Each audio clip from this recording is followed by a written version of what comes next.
Well, thank you everybody for being here. I have two guests with me today who are going to be joining me on stage. I have Ilana Nolte with 6M, I'm sorry, no, M6. M6. M6, I'm sorry. Hello. And Shawn Mandel with Telus. Oh. Good day, everybody. And we're going to be talking about the blurring lines between agencies and brands and publishers. This is, I think, something that we can all probably talk about for a long time. I did want to start this off by just noting one study that I saw recently that we wrote about at Campaign US. It was just last week, I believe. The Edelman Entertainment Study for the first time this year found that, and this is a reliable study, and it's a large group, and the findings are apparently valid, found that consumers now trust brands to deliver entertaining content as much as they trust traditional TV networks and streaming platforms. So if that doesn't frighten you, I don't know what doesn't. So Ilana, why don't I, first of all, why don't I let you guys introduce yourselves, tell us a little bit more about who you are and what you do. Hi, everyone. So I grew up in the traditional media agency world, delivering communication strategy and activation for clients like Unilever and Nike and SAP in the US, as well as the UK and the wider EMEA region. And then I took a bit of a hiatus. So for the past 7 years or so, I was leading a team that was delivering data, technology, and analytics for brands like PepsiCo and Apple. But I've decided to come back into the media fold, and I'm now heading up a relatively newish agency here in North America, M6. We're part of the Group M network, but we're also the media arm of the And-Partnership. So, for example, we're delivering creative and content for Telus for the past year or so. Hey, everybody, I'm Shawn Mandell. I've been working in the telco industry for about 15 years, but in reality, I'm a mobile digital guy. We were doing mobile websites, mobile apps, creating content, publishing content, managing content management systems 12, 15 years ago. Over the last series of years, I've been launching wireless networks, and in the last probably 3 or 4 years, I've been running or head of Telus Digital. And really what Telus Digital is probably the largest agency or full end-to-end digital agency in Canada. We just happen to be embedded inside of a telco. So our challenge and the challenge we face working with partners like the And-Partnership is how do you kind of embed digital at the core, and how do you think about content strategy and content creation inside of a large brand, inside of a telecommunications company, and make that much more top of mind. Very good. So why don't you start out, Ilana, tell us a little bit about the work that you do with Telus. Sure. So we've been delivering content and creative. And for example, one of the more recent, I think, pieces of work that was really nice was on the back of the Expect More platform. So we were recognizing and wanted to really heighten the profile around Telus's exceptional customer servicing. And we knew that the only way to really do this was to develop deeper dialogues with customers. So we knew that we needed to have employees really starting to ask customers questions and being able to respond to their feedback in more real time. So when we launched the campaign, we were able to put a social media team on the ground with Telus, and we were able to answer questions about Telus, as well as even develop a very quick commercial on the back of some of the feedback that was happening in about 30 minutes. So the ability to just demonstrate the responsiveness through a closer engagement and relationship with the brand, I think is one of the trends that we're seeing in regards to the way that we are not acting so much as the traditional agency anymore and a third party. We are very much as a collaborative team. Yeah, and it's like an embedded model. So the challenge with Expect More is how do you communicate your customer service advantage in a world that's very product-oriented, very network-oriented, being a wireless provider in this context. So a lot of work was done to say is, how do you create believability and market and communicate a customer service advantage when everybody else is talking about phones and networks? And that's an advantage we truly have. And that's come to life in a few ways. So through Expect More as a platform, we've been able to drop social media teams on the ground, basically answering every customer question or bounce back and forth on Facebook and on Twitter. And like we said, creating commercials within 30, 45 minutes in response to customers' asks in terms of what customers want. So that's been quite a dramatic shift, and it's required a completely different model in terms of how we're organized internally. You can't pull stuff like that off when you're throwing things over the fence to your agency partner who's in another office, as an example, or working with internal teams to get those responses responses quite quickly. So it requires a completely co-located model, which is just typically very foreign, especially in large companies such as ours. Yeah, Ilana, I'm actually very interested just from the agency point of view. What about, because it's somewhat easier to understand from the brand point of view how perhaps you're not set up to produce content. It's not what they were ever intended to do. Agencies are set up to produce a kind of content, but it's commercials, it's things that take a long time, it's things that cost a lot of money. Tell us a little bit about what you've had to do internally to sort of shift to accommodate a content creation model. Yeah, I mean, some of it is skill set, some of it, you know, as Shawn was saying, is more the operations and the structure and the way that we're engaging more closely with marketers. And I think, you know, it goes beyond content. It goes beyond, you know, the creative and the development side of things. It goes into more of a higher level marketing and business solution solving. So, you know, when we think about some of the trends that are changing and impacting some of the roles, and how we're starting to blur the roles across agencies and media owners and brands, you're really starting to see how we're doing things differently, at least at an agency side. So for example, one of the things that we're definitely seeing is how we're driving deeper brand engagements with customers. And this is very much on the back of the ever-evolving media platforms and consumption of those platforms. So for example, we have mobile usage, right? Continuing to increase, given mobile social and video and apps availability and the immersiveness of this platform, we all know that we need to be using it more heavily to engage deeper. And in fact, we are. So it's really interesting that mobile display spend and search spend is expected to exceed desktop by the end of this year. I mean, that's crazy, right? So how is that impacting me and my agency and my team? We're actually getting involved in discussions and areas within our brand's business that we never were before. For example, shopper marketing, right? So we have a client, a CPG client, in the process of launching a beverage here in the US. And we are thinking about mobile channel and the platform and as it sits at the core of everything that they're doing. So thinking about how we're going to better drive purchase through the funnel, product awareness, consideration, point of sale, and really essentially driving that through and working more closely with other individuals within the brand teams to make sure that we're right on par with what they're doing from a distribution, partnership, and overall business plan rollout. Yeah, and even the teams you're handing off those leads to into the top of the funnel, is that site and experience mobile optimized? Exactly. Do you have the right analytics to track the end-to-end funnel versus what could be a simple vanity metric as people are clicking through and landing at the top of the funnel but been bouncing, right? So you also have to look end-to-end in order to pull that off effectively. Right. That's interesting. So Shawn, talk a little bit. I know you're a big culture fan. Talk to me about the cultural challenges of getting your company to sort of embrace being more of a publisher, more of a content producer. I would say one of the things that, you know, a lot of the stuff that we embarked upon at Telus probably about 6 years ago was this very big thrust around customers first. So, and why I'm mentioning that is because if any culture, any organization needs a common cause, a common rallying point. So for us about 5 or 6 years ago, we organized ourselves around the customer and said our number one priority is going to be customers first, and it will be that forever. And for us, that was a great galvanizing force because you could go to any team member inside of a 40,000 person organization, ask them what the most important thing they were doing on a daily basis was, and they'll talk about putting the customers first as that thing.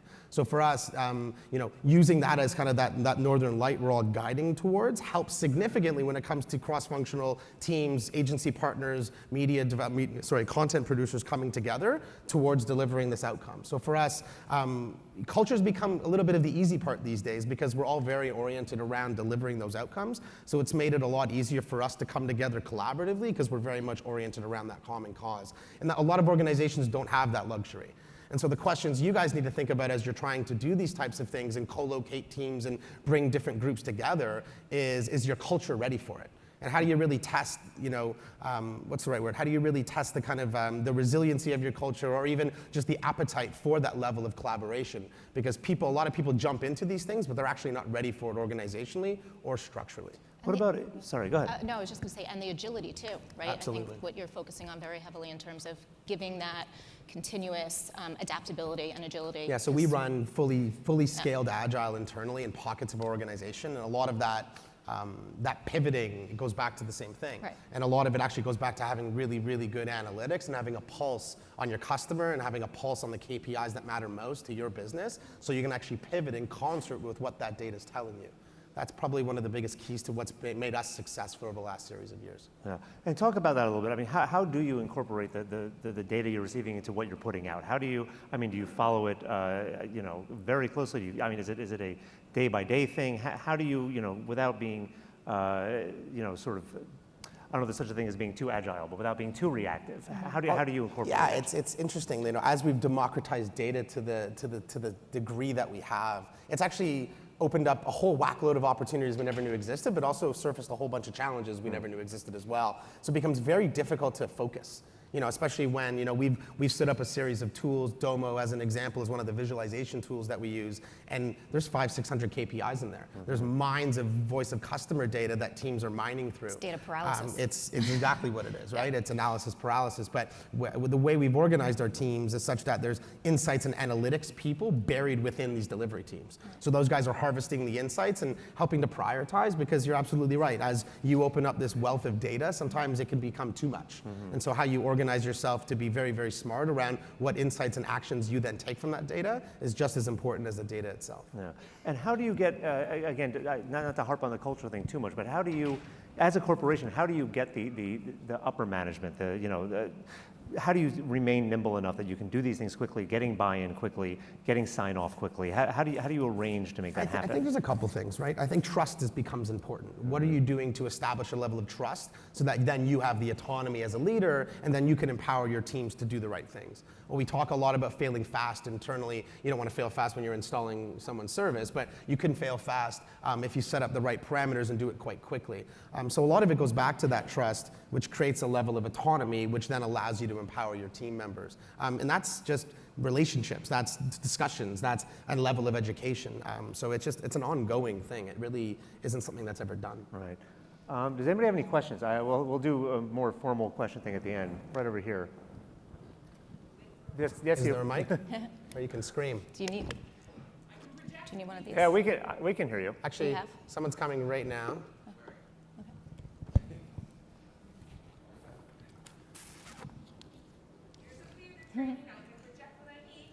There you go. Almost never catch a ball. So hi. Hello. Ruth Kelly, Venture Publishing. Telus has both B2C and B2B product offerings. Can you talk a little bit about how you're using the content strategies, your social media strategies, your mobile strategies, and the data mining to reflect your B2B offerings? Yeah, absolutely. So I support all of our lines of business. So I support consumer, small, mid, enterprise, public sector as well from a digital office perspective. A lot of what we're doing in the B2B space is about customer testimonials. We have a business blog in which we're creating content in terms of how do we create more value for money in the offerings that we're providing, not just from a capability perspective, but also from a thought leadership perspective. So we have this Telus Talks business blog.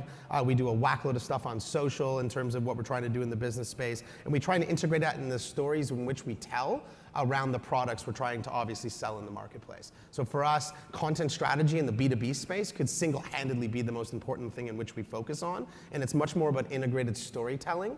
And we're doing that through our business blog, and we're doing that through a lot of customer testimonials, which actually help to really construct that story.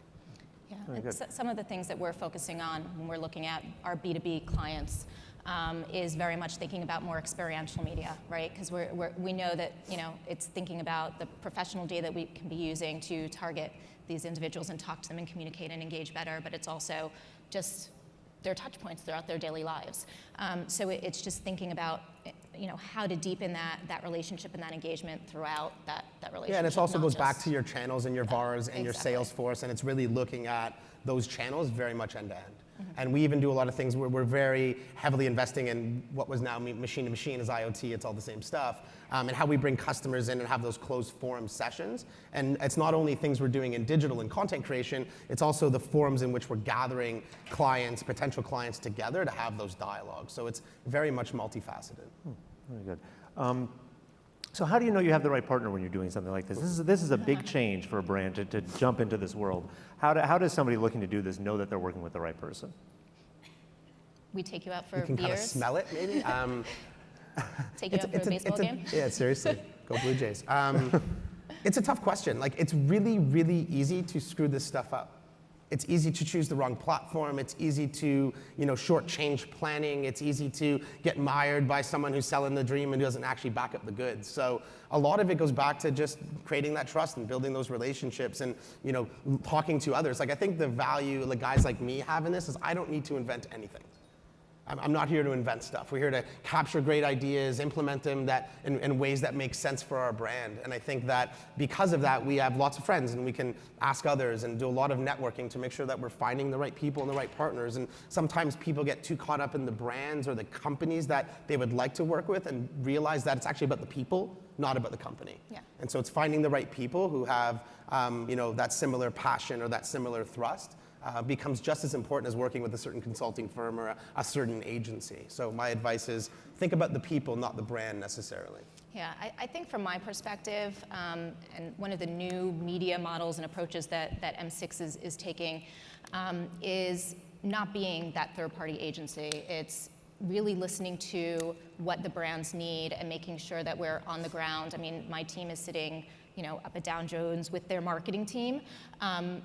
Listening to what they already have, their existing assets, how we can leverage what they're already doing and just build on it, as opposed to coming in and selling and duplicating all of those efforts. It is a true business partnership. We're not just solving media problems. It's a really good point. It's like this embedded problems. model, like the partners you're talking to willing to embed their people with yours and co-locate with yours. I was in a meeting this morning with my B2B team talking with one of our agency partners. They were on the call with a bunch of call center agents the other day having dialogues with them, embedded with the team on the ground. Is that the type of partner you want? Yes. Is that the type of partner you're getting? That's probably the types of questions you need to ask. And I think it goes beyond just agency brand, it goes to publisher brands. So, Yes. One of the trends that we're seeing is, especially from a content development and creation perspective, publishers are setting up your own marketing content studios. You have Condé Nast setting up studio. We have LinkedIn, not curating business, but, actually developing and creating daily business content. Wall Street Journal just purchased Unruly, Telus social is doing the same content thing, and amplification. So I think it's about just making sure that we're smarter and more streamlined in the way that we're all operating and working together. Well, it brings up an interesting point. How does this affect your relationship with publishers that you would have worked with previously? Do you not need them anymore? Is it a difference of how does the dynamic shift? For me, it's just a different role. So we're coming in, and it's not just publishers, it's data vendors, tech vendors.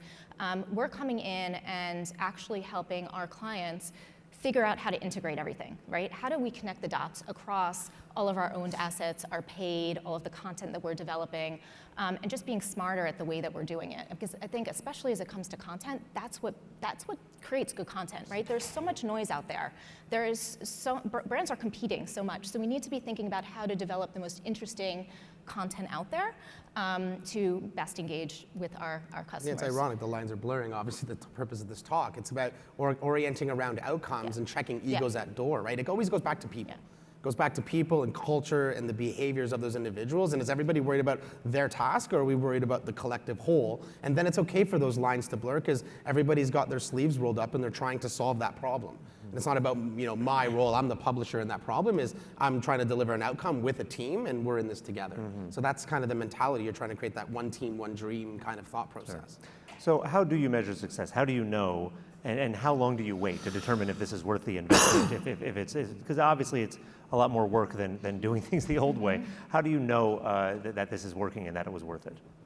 Well, to me, it comes back to the data technology and analytics solutions. I mean, that's at the heart of everything that we do when we're setting up and talking about our business and marketing brief.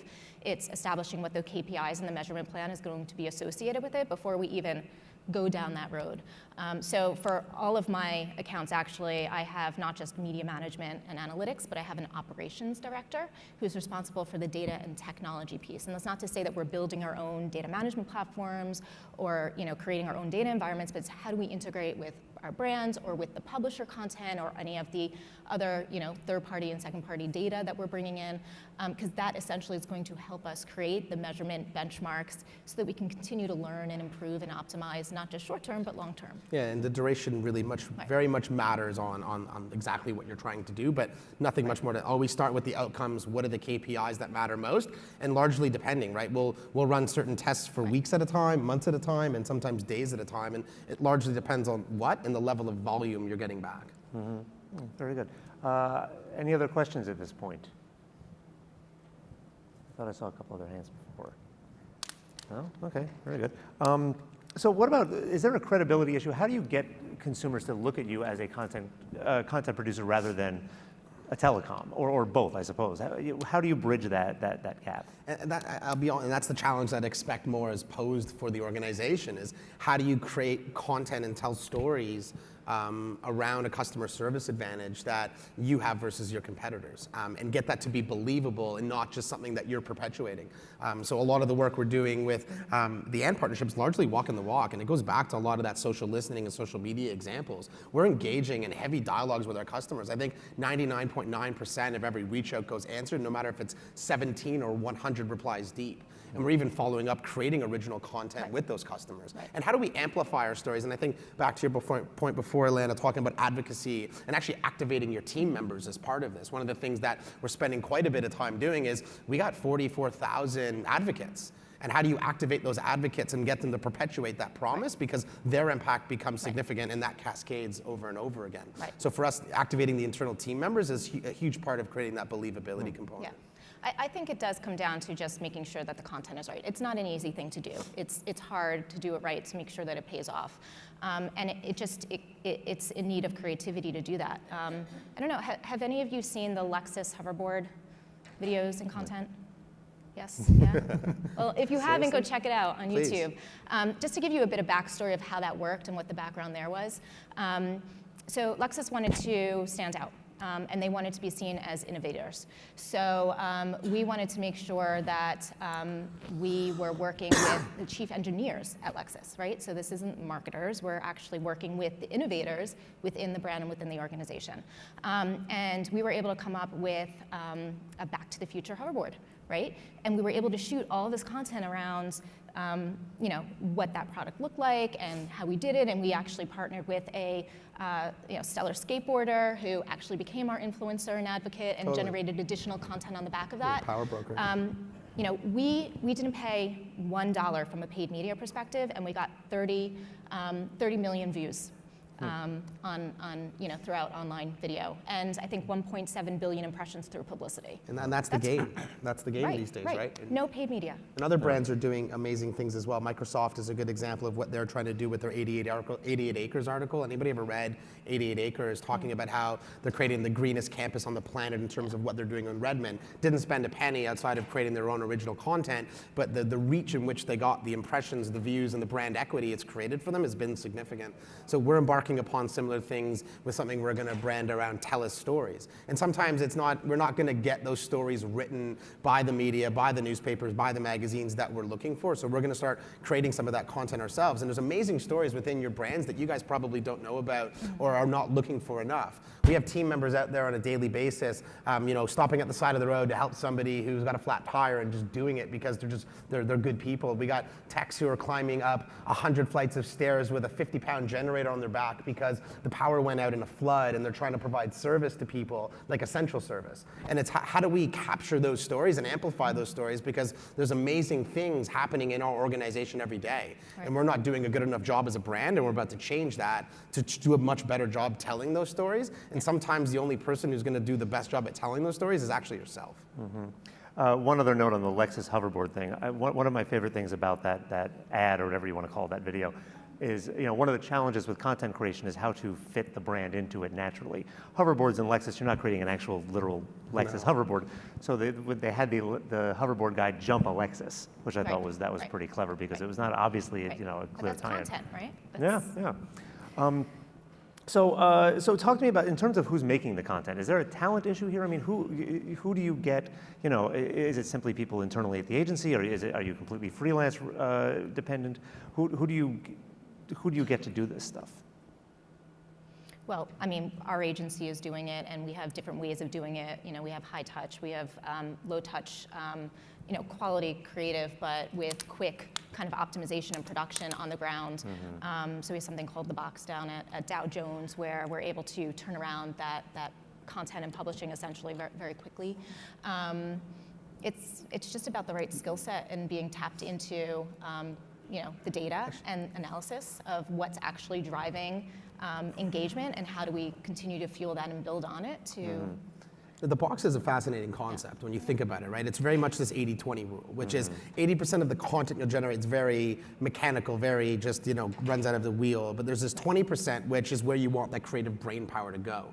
So actually, by employing a strategy like the box, where you're bringing production in and you're basically churning out the same old typical stuff, it actually frees up your resources, your talent, and your more strategic minds to focus on the 20%, which is the juice. So if you probably talk to Lexus, that's where the idea came from, which is, you know, we took a bunch of really smart people, even senior people, threw them on this challenge we wanted to solve, and out came that. Those people weren't worrying about the 80%, which is just all the typical media and content they create to run their business. So the box in itself actually creates that free time to put your best brains to solve the bigger creative problem. Right, and you're getting engagement with publishers as well, I imagine. It's not, I mean, you're not sort of seen as competitors. You're not, you're not getting sort of a side-eye cast at you by the publishers. They are happy to engage with this content. We partner. We partner. We don't.